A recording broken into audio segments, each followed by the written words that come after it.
Estados Unidos e China anunciam pausa na guerra comercial. E você vai ver ainda.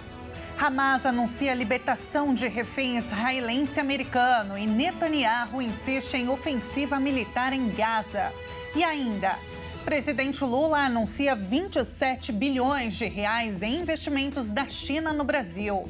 Essas e outras notícias você confere agora no Redação Hit. Olá, muito bom dia para você que decidiu ficar mais bem informado neste início de semana. Agora são 11 horas e 30 minutos. Seja muito bem-vindo ao Redação Hit, edição manhã desta segunda-feira, dia 12 de maio de 2025. Nós chegamos ao vivo com as principais notícias.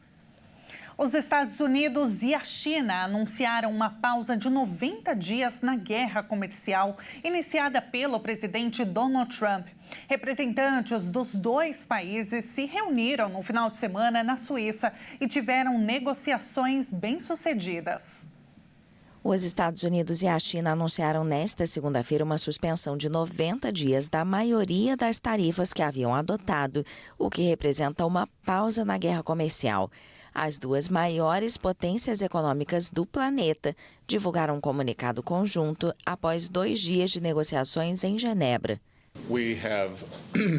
Chegamos a um acordo para uma pausa de 90 dias e reduzimos substancialmente os níveis tarifários.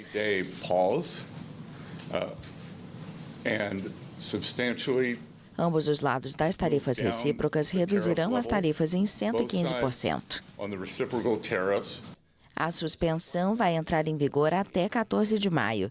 Com a redução, os produtos chineses importados nos Estados Unidos vão pagar uma tarifa de 30% e os produtos americanos importados pela China uma tarifa de 10%. Poucos minutos após o anúncio, a Bolsa de Hong Kong subiu mais de 3%, enquanto o dólar operava em alta na comparação com o iene e o euro. O Ministério do Comércio da China informou que a redução das tarifas é algo de interesse comum do mundo e elogiou os progressos substanciais nas negociações comerciais com Washington. A guerra comercial entre Pequim e Washington começou quando o presidente dos Estados Unidos, Donald Trump, adotou uma série de tarifas que afetaram especificamente a China. O país asiático respondeu com duras medidas de represália. Desde o início do ano, as tarifas impostas pelos Estados Unidos à China alcançaram 145%, mas as taxas acumuladas para determinados produtos podem chegar a 245%. Em resposta, a China impôs tarifas de 125% sobre os produtos americanos e, como resultado, o comércio bilateral entre as principais economias do mundo praticamente estagnou, afetando a economia mundial. O grupo islamista Hamas anunciou que vai libertar o refém israelense americano Eden Alexander. Mas o primeiro-ministro de Israel, Benjamin Netanyahu, insistiu que o seu país vai continuar com os combates, com os bombardeios na faixa de Gaza. O grupo islamista palestino Hamas anunciou neste domingo, após discussões com representantes dos Estados Unidos sobre uma trégua em Gaza, que vai libertar o refém americano-israelense Eden Alexander, em cativeiro desde o ataque de 7 de outubro de 2023. Após o anúncio, o primeiro-ministro israelense Benjamin Netanyahu insistiu em que seu país continuará com os combates na faixa de Gaza. Em um comunicado, seu gabinete afirmou que, de acordo com a política de Israel, as negociações ocorrerão sob fogo com o compromisso de alcançar todos os objetivos da guerra. Em seu anúncio, o Hamas disse estar pronto para iniciar de imediato negociações intensivas e fazer esforços sérios para chegar a um acordo final sobre o fim da guerra ou a troca de prisioneiros. Eden Alexander, de 21 anos, foi capturado no ataque de 7 de outubro, que desencadeou a guerra na faixa de Gaza, enquanto servia em uma unidade de elite perto do território palestino. Das 251 pessoas sequestradas em Israel nos ataques de 7 de outubro de 2023, 58 continuam em cativeiro em Gaza, incluindo 34 declaradas mortas pelo exército israelense. O governo, aliás, de Israel aprovou um plano para expandir a ofensiva militar em Gaza e ocupar mais território. O primeiro-ministro Benjamin Netanyahu disse que o Gabinete de Segurança de Israel decidiu por uma operação forçada para destruir o Hamas e resgatar os reféns enquanto a população de Gaza, segundo ele, será transferida para protegê-la. Pouco mais de 2 milhões de palestinos. Ao mesmo tempo, o plano nega ao Hamas a capacidade de distribuir suprimentos humanitários. A medida tem gerado preocupação em um debate internacional sobre as possíveis consequências para a região.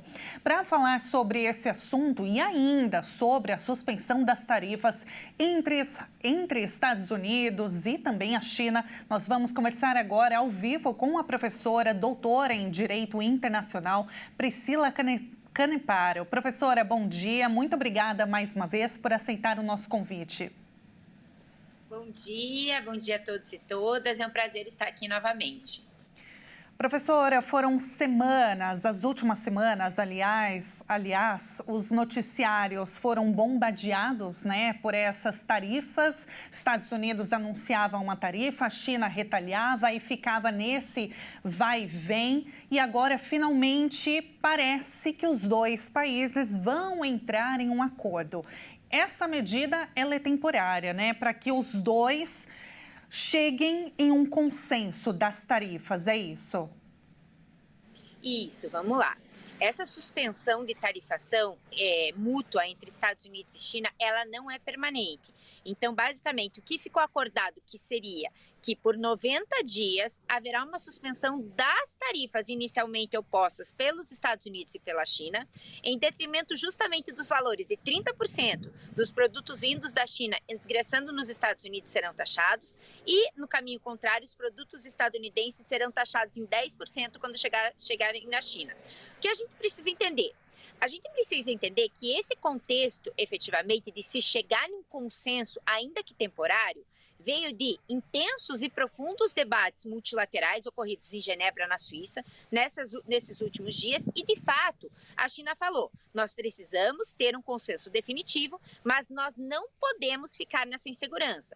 Então, assim, se a gente for fazer uma análise em relação a essa suspensão das tarifas, se foi um balanço positivo ou negativo, existem os dois lados. De fato, a gente começa a observar uma estruturação um pouco mais segura em relação à tarifação do Donald Trump, mas, em contrapartida, a gente vê uma retaliação retórica da China, quando ela fala que, de fato, ela não vai mais suportar que haja uma falta de boa-fé, foi esse o termo utilizado pelo ministro das Relações Exteriores chinês, que justamente falta uma boa-fé dos Estados Unidos e falta uma segurança definitiva, fazendo com que eles respeitem a sistemática de acordos internacionais e, principalmente, a segurança que o comércio internacional necessita para que haja desenvolvimento. Então, a gente precisa ver o andar da carruagem, principalmente as ações de Donald Trump, para prospectar se nós teremos um cenário seguro em relação a essa questão justamente de mercado entre China e Estados Unidos. Agora, a visão por parte do comércio global com relação aos Estados Unidos ficou muito abalada, professora? Há muita desconfiança agora, por conta de todos esses posicionamentos, medidas, esse plano de tarifaço dele, não só com relação à China, mas também com relação aos outros países também, e aí depois ele voltou atrás, tirou as tarifas de boa parte dos países que ele havia anunciado. Como que fica agora a imagem dos Estados Unidos, professora, com relação a investimentos de outras nações? A gente costuma falar que não foi efetivamente a inflação e o decrescimento econômico dos Estados Unidos que reverberarão nessa perspectiva de imagem dos Estados Unidos. Não é isso. Os Estados Unidos sempre foi um país seguro, cujas políticas a gente conseguia prospectar, um país que, de fato, na perspectiva econômica, obviamente, a gente conseguia analisar de maneira concreta, com segurança, como é que se daria os próximos passos e, principalmente, uma segurança necessária para que os investidores internacionais ingressassem dentro desse mercado. O que a gente costuma falar é que, com essa política do Donald Trump, ele trouxe uma consequência irreparável, que é na imagem do Estado. Hoje, os Estados Unidos não é um país seguro na perspectiva da gente saber os próximos passos que o governo vai tomar em relação a essa economia. Porque justamente a gente precisa entender qual é a realidade que o Trump se insere, em uma perspectiva pessoal, subjetiva mesmo. O Trump, ele vem do mercado financeiro, do mercado imobiliário. Ele veio de uma perspectiva privada, ele era dono, continua sendo dono de empresas. Dentro dessa premissa, a partir do momento que ele ingressa no governo, a gente tem que ter uma mudança radical de posição. O governo não é pautado pela mesma principiologia que se pauta a administração privada, que se pauta empresas privadas. E ele vem, basicamente, a tentar fazer como se fosse uma refutação do caráter diplomático, do caráter de acordos internacionais, em detrimento justamente da sua posição de empresário. Ou seja, ele vem aplicar as ações empresárias para um quesito governamental, como, por exemplo, esse blefe de tarifas, que era justamente esperando com que a China viesse a baixar as tarifas que impõem aos produtos que vão para os Estados Unidos, justamente porque isso é uma logística própria do mercado privado, mas não é uma logística própria de um sistema governamental que está inserido em uma ordem internacional. Então, é inegável que a gente precisa reavaliar essa postura do Trump de agora em diante para ver se ele consegue que a sua postura privatista vai trazer um aspecto extremamente negativo para a visão dos Estados Unidos, justamente nesse cenário internacional, e de angariar investimentos estrangeiros. Então, aí a gente começa a observar que, de fato, a partir do momento que o Trump ou que os seus membros governamentais sentaram à mesa de negociação na Suíça, a gente talvez comece a analisar uma pequena mudança de postura em detrimento, em prol da diplomacia e dos acordos internacionais. Professora, agora falando sobre Israel e Hamas, ainda a respeito assim de Trump, do posicionamento dele, Netanyahu agradeceu ao presidente dos Estados Unidos pela assistência na libertação do refém israelense americano Eden Alexander, que está refém, né, de militantes do Hamas em Gaza. O que pode acontecer a partir de agora, professora, na região, na faixa de Gaza, com o apoio do presidente dos Estados Unidos a Israel? Quais são os interesses aí? Bom, vamos lá. Apoio sempre teve, né? Mas, de fato, o que a gente observa nesse momento é que o Netanyahu, ele tem, por assim dizer, um pouco mais de respeito ao Trump do que ele tinha efetivamente ao Biden. Ou seja, o Trump é visto muito mais como um xerife da ordem que se instaura no Oriente Médio para o Netanyahu do que efetivamente era o Biden.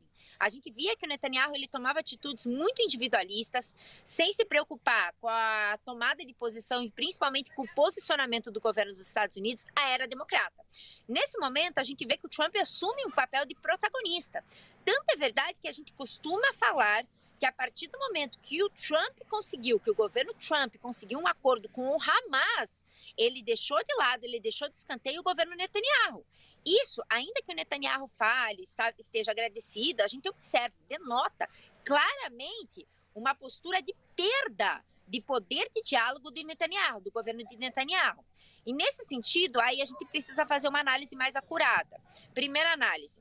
O Trump, intervindo diretamente nas negociações, vai trazer uma robustez maior para que, infelizmente, Israel se aproprie de território palestino, principalmente da faixa de Gaza, que é esse plano que foi justamente publicizado pelo governo de Netanyahu?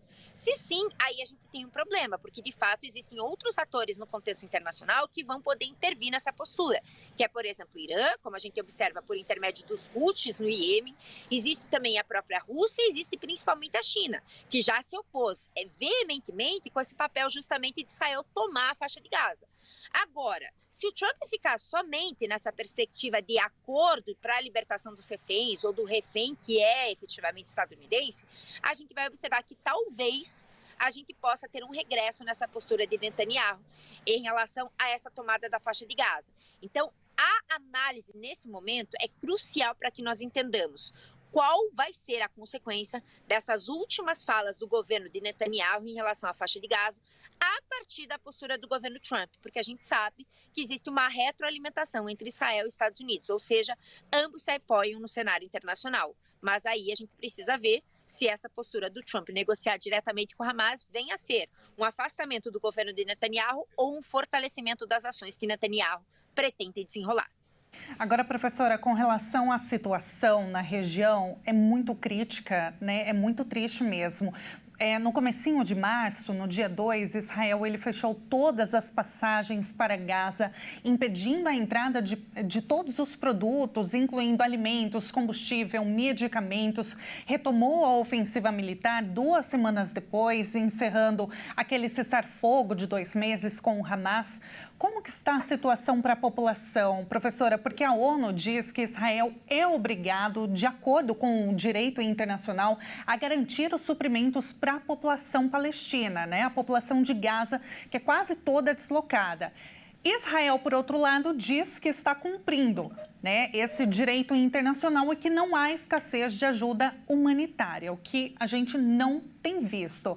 Agora, o que diz o direito internacional com relação à fome, professora?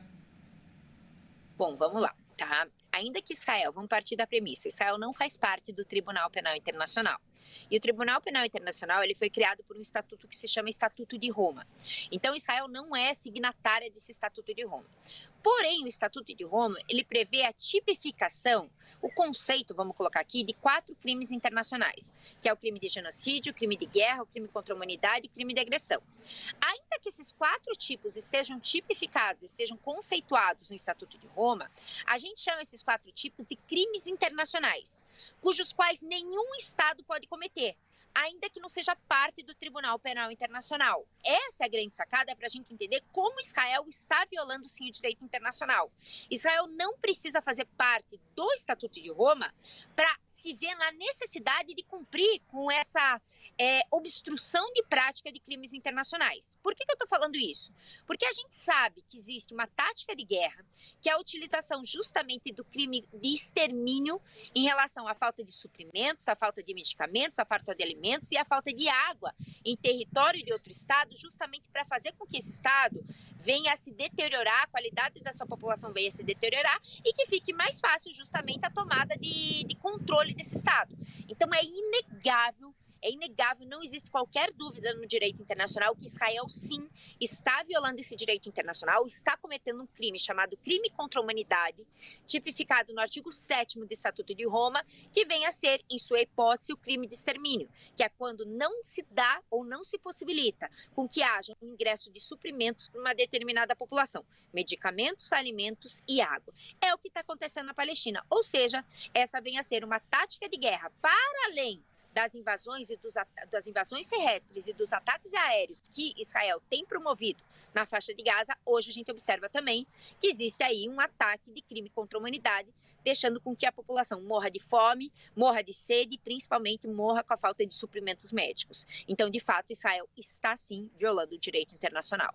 Tá certo, professora. Olha, vamos continuar aguardando, né, e torcendo para que a situação melhore, né? A gente torce para isso. Muito obrigada, professora, pela sua análise, pela entrevista mais uma vez. Foi um prazer te ouvir. Até uma próxima. Eu que agradeço. Boa semana, bom dia. Até uma próxima. Muito obrigada, igualmente. Nós acabamos de falar com a doutora em Direito Internacional, a professora Priscila Caneparo. E veja a seguir, o governo anuncia investimento bilionário da China no Brasil. E agora vamos ver como está o tempo em Blumenau, Santa Catarina, 19 graus neste momento. Nós voltamos em instantes.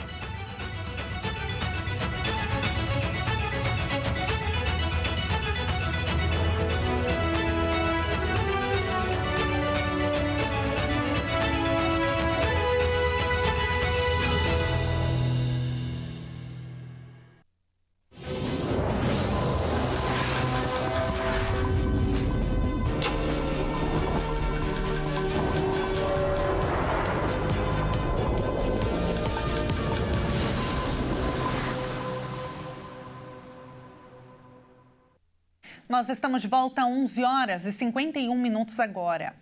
Com um placar de 5-0, a primeira turma decidiu rejeitar a resolução da Câmara de suspender a ação penal contra Alexandre Ramagem. O PL espera que o presidente da Casa, Hugo Motta, recorra ao plenário.